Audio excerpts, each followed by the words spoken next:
Bueno, vamos a compartir este cafecito Santo Domingo con el doctor Pedro Zinc Ureña, quien es presidente del Colegio Médico Dominicano y que viene a hablar en un ambiente, yo creo que más caliente que la taza ahora por la situación del sector salud, por lo que ha acontecido en el hospital. Muy buenos días, Amelia y Javier. Buenos días. A sus órdenes. Bueno, la comisión nombrada por la Presidencia de la República para investigar lo ocurrido en el Hospital Robert Reed rindió un informe ayer, un informe hecho en 2 días, y ofreció sus resultados. ¿Cuál es la opinión del Colegio Médico Dominicano, que sabemos que también estuvo involucrada en una investigación particular sobre lo ocurrido con la muerte de estos 11 niños en el hospital durante el fin de semana? Muy bien. Nosotros estuvimos observando en la noche de anoche todo lo que ellos plantearon luego de concluir su información. Nos parece que esa comisión de 4 componentes se redujo a 1. ¿Por qué? Bueno, porque quien dio todas las explicaciones de la investigación fue el ámbito, digamos, médico académico, que fue la doctora Altagracia Guzmán. Eso yo pienso que es interesante porque lo que indica es que los demás componentes, DNI, Policía Nacional, pues parece ser que no hubo ningún tipo de planteamiento que ellos pues estuviesen participando. ¿No sería que asumió la vocería? No nos parece, porque lo que hicieron fue que tomaron los récords y entonces los revisaron. Okay. Hay que señalar algo interesante. Nuestra querida doctora Altagracia Guzmán, nuestra hermana, ella fue muy taxativa. Ella dijo, nos auxiliamos de 2 pediatras activos. Y eso es importante. Nosotros, en el caso personal, estamos activos. Estamos activos como académico con más de 20 años, como profesor de infectología, que tiene que ver con lo que ellos anunciaron. Veamos. Sí. Se habló de infecciones nosocomiales. El pueblo no entiende eso. No. Nosocomiales, nosocomio viene ¿de qué? De hospitales. Hospitales. Son infecciones que se adquieren dentro del hospital y que no solo ello, sino que son las más severas, porque son las más resistentes. Entonces, si no tenemos recursos para aplicar el protocolo, para erradicar estas bacterias que están dentro del hospital, las tendremos siempre, pero no solo ello. Yo reto a cualquiera, vayan al hospital, nada más hay 2 antibióticos y uno de ellos está por vencerse. Entonces, por eso insistimos. En el hospital Robert Reed Cabral. Hace un momento, la doctora Josefina Luna, que estaba aquí, le hacíamos la misma pregunta. O sea, en el informe presentado por la Comisión de la Presidencia, de 11 niños que fallecieron el fin de semana, una de las muertes se atribuye a un diagnóstico errado. 4 a una falta en el protocolo médico y de atención, digamos que hablaríamos de la posibilidad de negligencia médica, vamos a poner eso aparte. Ahora, hay 6 casos que tienen que ver, según esta comisión, con ausencia de oxígeno, 2, y 4 atribuidos a estas bacterias adquiridas por los niños enfermos en el mismo hospital. Cuando nos vamos al tema de la responsabilidad, ¿quién tiene la responsabilidad o quién debe asumir la responsabilidad por esta posible causa de muerte de esos infantes? Bueno, ya tú lo dices, la mayoría hubo problemas técnicos con el oxígeno y con las carencias. Pero cuando se habla de calidad de la atención, que se citaba, porque los médicos no hicieron una nota. Bueno, pues bien, yo también soy profesor de semiología médica, que tiene que ver con ello. Y soy profesor de posgrado, porque hay que explicarle a la gente lo que es. ¿Qué ocurre? Cuando estamos en la sala con los médicos residentes, los médicos de planta, es decir, los especialistas, pasamos las rondas, evaluamos uno por uno los casos, planteamos lo que es el protocolo terapéutico y eso va firmado por los residentes. Y ahí aparece el nombre de quien lo supervisa, del tutor. Pero las notas de evolución, todos los médicos que me están escuchando saben que los residentes son las que las hacen y las discuten en ese momento. Que no aparezca una firma de una nota no quiere decir que ese paciente no fue evaluado por un especialista, sí, para nada. Desde las evaluaciones y los estudios que ustedes han hecho. No, que no me ha respondido el tema de la responsabilidad. O sea, a mí me parece muy importante el que en ese informe haya salido a relucir deficiencias en el oxígeno, para la muerte de 2 niños y estamos hablando de posibilidad de muerte por una bacteria en el mismo hospital. Entonces, cuando yo pregunto ¿Quién suple el oxígeno? ¿Y quién debe de colocar los recursos para erradicar esa bacteria nosocomiales? No, el Estado. ¿Y cómo se erradica? O sea, estamos hablando de... ¿Eso es posible? Eso es lo que yo quiero saber. ¿Qué posibilidades hay de que mueran más niños por bacterias en los hospitales? ¿Cuál es la situación en que se encuentran los hospitales con relación a ese tema en específico? Eso es lo que yo quiero saber. Las infecciones nosocomiales son muy frecuentes, porque el protocolo, mira lo que se hace. Inmediatamente tú detectas que hay una bacteria nosocomial, tú tienes que cerrar el área y sanitizar y tomar muestra para bacteriología y saber cuál es la bacteria que está. Entonces eso tiene un protocolo y eso hay que invertir para ello. Y hacerlo de manera permanente. De seguimiento. ¿Y por qué no se hace ese seguimiento? ¿Por qué no se inicia? ¿Por qué no se hace seguimiento? Por la falta de recursos. ¿Y eso pasa en otros hospitales? En todos. En todos. Aquí yo reto al que me diga si hay 3 hospitales que tienen departamento de laboratorio de bacteriología. Entonces la gente que va a buscar salud a un hospital está en riesgo de salir peor. Desde el punto de vista infeccioso, claro que sí.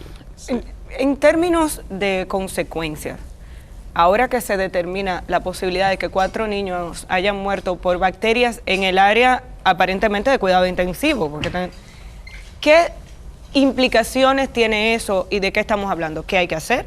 ¿Cuáles son las consecuencias que eso tiene? Yo quiero que usted nos explique de qué estamos hablando, porque me parece que es una bomba de tiempo. Sí, lo primero es que existe un fin de semana donde realmente hubo más de 11 muertos. Tú lo tienes ahí, lo más probable, porque salió en el periódico. Sí, hay uno de 12. Ah, bueno, hay 12. ¿Y ustedes escucharon algo? Lo que ocurrió fue que el detonante fue el oxígeno. Todo el personal, incluyendo el médico, los familiares, ¿no? Por el oxígeno hay un problema. Y lo escucharon, y entonces eso fue lo que catalizó que saliera hacia los medios. Hubo una semana que murieron 12. ¿Tú lo sabías? No, ni yo tampoco. Entonces, miren, esto hay que tomarlo de la manera siguiente.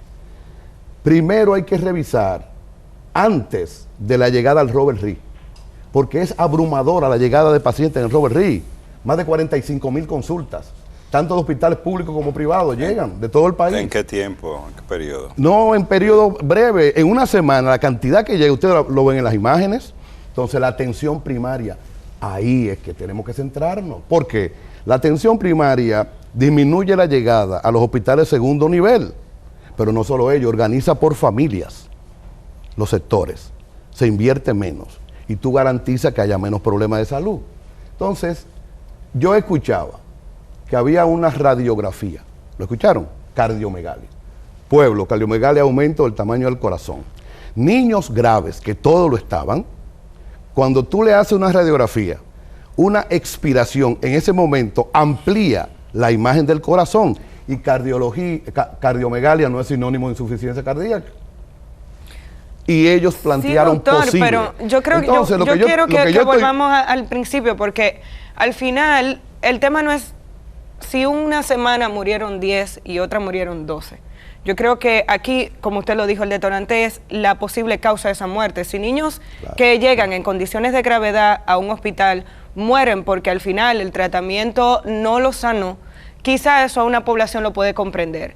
Cuando se oyó de la posibilidad de que todos esos niños pudieran haber muerto por una falta de oxígeno, estamos hablando de una cosa totalmente diferente, porque ya ahí es una deficiencia del hospital. Entonces yo quiero irme dentro de ese conjunto de posibles causas. Hay 2 que a mí me preocupan bastante y creo que la población también.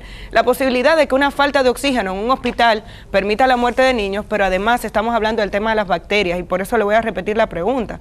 ¿De qué estamos hablando? ¿Cuáles son las consecuencias que tiene que hoy en día una investigación haya determinado que hay bacterias en la unidad de cuidados intensivos del Hospital Robert Reed, que esas bacterias pudieron haber causado la muerte de por lo menos 4 de esos 11? ¿Cuántos más habrán muerto por la misma razón? ¿Qué significa eso? Lo que significa es que estos 11 niños que estaban en oxigenoterapia, hubo un fallo técnico desde el viernes, no el domingo. El domingo fue donde cesó la llegada del oxígeno. Y eso catalizó, eso colocó a esos niños en una gravedad mucho mayor. Fíjense que de un ciclo del 1 al 5 fueron catalogados todos, en el quinto estamos muy graves. Al cesar el oxígeno, yo no tengo ninguna duda, eso catalizó el fallecimiento. Lo de las infecciones nosocomiales, si no se corrige, seguirán los casos bochornosos de infecciones y muertes. Doctor. ¿Y quién es responsable de eso? ¿Los médicos? ¿Las enfermeras? No, el Estado. Sí, precisamente mi pregunta va en esta dirección. Lo que pasó en el Robert Reed Cabral es un síntoma de un problema mayor en el sistema de salud de la República Dominicana. ¿Cuáles son otras manifestaciones de ese problema y qué hacer para poder... Sí, el Robert Reed apenas es la punta del iceberg. Esa es la realidad. El sistema de salud en la República Dominicana está enfermo. Ojalá que no le falte oxígeno, decíamos ayer. Sí, ustedes lo plantearon. Claro, ¿por qué? Porque vemos que los hospitales, la mayoría, y sobre todo los hospitales docentes, son carenciados. No es posible que con 7 millones de pesos, tú le restas 4 millones que hay que pagar a promesa. Tú operar un hospital como el Robert Reed con 3 millones y una deuda de más de 50 millones de pesos y una deuda por concepto de suministro de oxígeno millonaria de más de 3 millones de pesos. Entonces, ¿cómo va a operar? No puede operar. Entonces, lo que el pueblo percibe y nosotros también es que se quiere buscar la fiebre donde no está, ¿eh? Aquí lo que se está buscando es un culpable. Nosotros creemos que debemos de avanzar sobre el análisis integrado, participativo, para corregir esas cosas. ¿Cuál es la todas. realidad del sistema de salud en la República Dominicana? Porque ese es el debate que se ha abierto con relación a esto. ¿Cuál es la realidad con la que se trabaja en un hospital público en este país? La realidad es que está en cuidado crítico, está en intensivo.